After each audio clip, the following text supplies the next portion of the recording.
Assalamualaikum warahmatullahi wabarakatuh. Nama saya Alisa Maulidia Oktalina. Di sini saya akan mempresentasikan ujian akhir semester mata kuliah Manajemen Hubungan Industrial.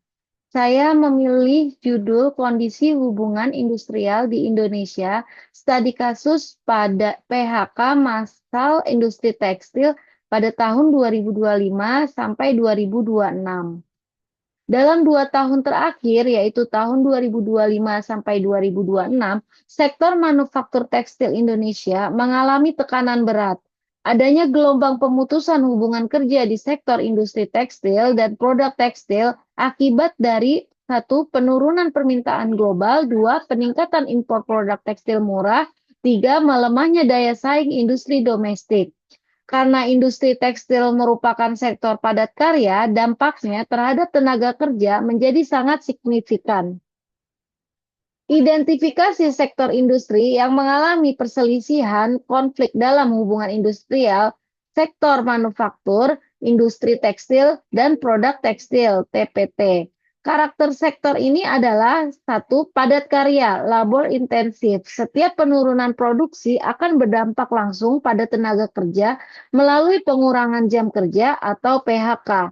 Kedua, sensitif terhadap fluktuasi atau persaingan global. Masuknya produk impor murah dapat menekan harga produk domestik dan mengurangi daya saing perusahaan lokal. Identifikasi sektor industri yang mengalami perselisihan konflik dalam hubungan industrial, yaitu mempunyai karakteristik sektor bergantung pada ekspor dan pasar domestik. Jika permintaan global turun, produksi dalam negeri ikut terdampak. Lalu margin keuntungan relatif tipis karena persaingan harga yang ketat, banyak perusahaan TPT beroperasi dengan margin keuntungan yang tidak terlalu besar. Hal ini membuat sektor ini rentan terhadap kenaikan biaya produksi, upah minimum, dan biaya energi dan logistik. Kemudian, TPT ini rentan terhadap fluktuasi kebijakan ketenaga kerjaan. Sebagai sektor padat karya, perubahan regulasi upah, pesangon, dan ketenaga kerjaan sangat mempengaruhi struktur biaya perusahaan. Karakteristik sektor PT-PT ini adalah struktur rantai produksi panjang. Gangguan di satu bagian dapat mempengaruhi keseluruhan sistem produksi.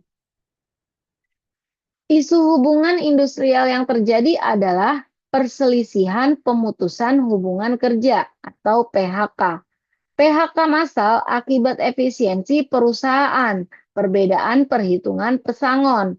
Kemudian isu hubungan industrial selanjutnya adalah perselisihan hak, tuntutan pembayaran kompensasi sesuai regulasi, ketidaksepakatan atas skema kompensasi pasca UU Cipta Kerja.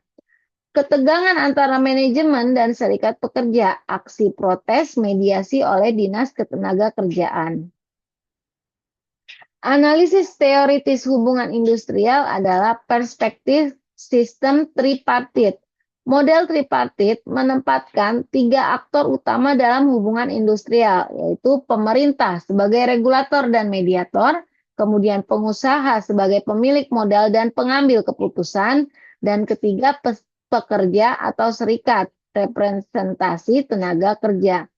Pengusaha melakukan PHK karena tekanan ekonomi. Serikat pekerja menuntut perlindungan hak normatif. Pemerintah melalui Kementerian Ketenagakerjaan bertindak sebagai mediator. Keseimbangan kekuatan, balance of power, cenderung tidak simetris, terutama ketika kondisi ekonomi melemah dan posisi pekerja menjadi lebih rentan. Teori negosiasi kolektif. Teori negosiasi kolektif merupakan mekanisme penyelesaian konflik melalui perundingan bipartit antara manajemen dan serikat pekerja. Dalam praktiknya, muncul kendala kurangnya transparansi kondisi finansial keperusahaan, perbedaan interpretasi regulasi ketenagakerjaan, dan deadlock dalam perundingan. Negosiasi kolektif yang efektif harus dilandasi prinsip itikat baik, good faith bargaining, keterbukaan atau transparansi informasi, dan win-win solution. Jika negosiasi gagal, maka mekanisme berlanjut ke mediasi, konsiliasi, atau pengadilan hubungan industrial (PHI). Analisis berdasarkan hukum ketenagakerjaan. Kerangka hukum yang relevan, Undang-Undang Nomor 13 Tahun 2003 tentang Ketenagakerjaan, Undang-Undang Cipta Kerja beserta peraturan turunannya. PHK harus memenuhi alasan yang sah secara hukum, perundingan bipartit terlebih dahulu, pembayaran hak sesuai ketentuan. Jika prosedur tidak dipenuhi, berpotensi menjadi perselisihan atau objek sengketa hubungan industrial formal. Dampak perselisihan atau konflik hubungan industrial. Pertama, dampak terhadap perusahaan, yaitu penurunan reputasi korporasi, gangguan operasional, resiko litigasi, penurunan kepercayaan investor, menghambat stabilitas internal organisasi.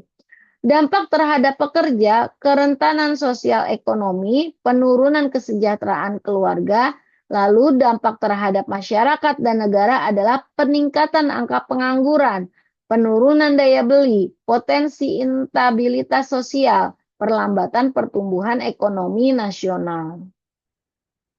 Strategi penyelesaian konflik adalah penguatan dialog sosial, yaitu mendorong komunikasi rutin manajemen serikat untuk mencegah konflik eskalatif. Kemudian transparansi keuangan. Manajemen perlu membuka kondisi objektif perusahaan dalam proses negosiasi.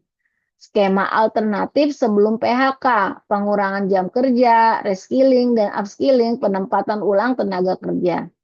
Peran negara yang lebih proaktif, kebijakan proteksi industri domestik, subsidi atau insentif sektor padat karya, dan pengawasan implementasi hukum ketenagakerjaan.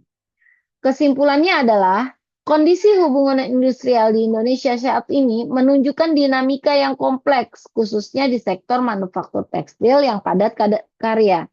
Konflik yang muncul bukan hanya persoalan manajerial, tetapi juga berkaitan dengan struktur ekonomi global, kebijakan industri nasional, regulasi ketenagakerjaan, dan keseimbangan kekuatan dalam sistem tripartit.